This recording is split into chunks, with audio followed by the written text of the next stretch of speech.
কোরআনুল কারীমের একটি আয়াতের মাধ্যমে আপনি আপনার প্রিয়জনকে আপনার ভালোবাসায়, আপনার মহাব্বতের জালে আবদ্ধ করতে পারবেন। কোরআনুল কারীমের খুবই শক্তি এবং কোরআনুল কারীমের মুজিজা আপনি ইয়াকিনের সাথে যদি আমল করতে পারেন, তাহলে আপনার হারানো মানুষটি, যে মানুষটি আপনার থেকে দূরে চলে গিয়েছে, যাকে আপনি ভালোবাসতেন, মহাব্বত করতেন, তার জন্য আপনি শ্রম, সময়, টাকা পয়সা, অর্থ ব্যয় করেছেন, কিন্তু সে আপনাকে অবৈধ করে চলে।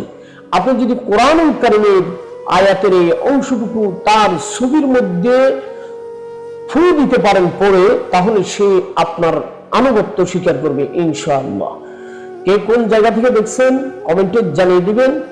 চলুন বন্ধুগণ, কিভাবে আমলটি করবেন। আমলটি করবেন আপনার প্রিয়জন, ভালোবাসার মানুষ, সে আপনার স্বামী হতে পারে, স্ত্রী হতে পারে, অথবা আপনার প্রিয় সন্তান।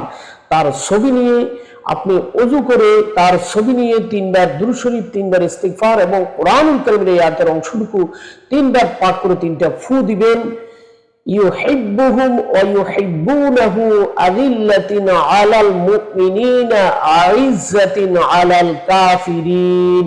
এটা পড়ে 3টা ফু দিবেন, 3 বার পড়ে ইনশাআল্লাহ সে পৃথিবীর যে প্রান্তে থাকুক আপনার জন্য পাগল হয়ে যাবে। ভিডিওটি শেয়ার করুন।